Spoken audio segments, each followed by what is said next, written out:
12,000 dining sheds are currently lining our streets and sidewalks. They can stay until the end of 2022, but should they be 86ed after that?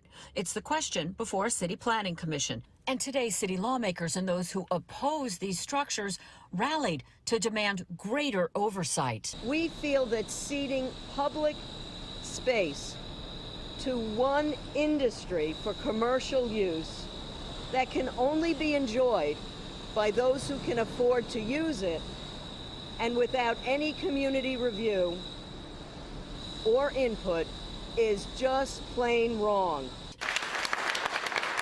This was an earlier meeting about making dining sheds permanent, but opponents then said that they soak up parking and open space on sidewalks, that they are a safety concern because cars and trucks hit them with diners inside, and a haven for breeding rats and the homeless to sleep in. Some have been abandoned at restaurants that closed for good. More than 100 complaints coming to the city to dismantle those sheds left behind. But supporters say they have been a lifeline to 100,000 restaurant workers who depend on the extra seating to keep them employed. I think going back to the way it used to be would be a mistake, just because so many restaurant workers have been, unemployed throughout the pandemic. But I think, a couple more regulations, would be helpful. Maybe the restaurants could do a better part on maybe closing them off at night so somebody can use them.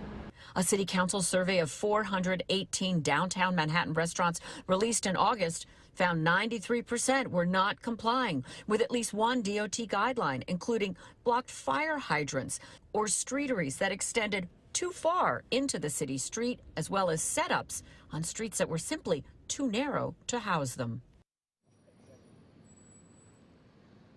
Yeah, so the future of these so-called streeteries very much up in the air right now, but people organizing to say we need to have a lot more oversight, and we have to decide if this really is the best for the greatest number of us here in New York City. A lot of us thought when these first came in, it was like almost like a nod to Europe. How nice, how lovely to have a sidewalk cafe culture, but there is definitely another side to this coin. We are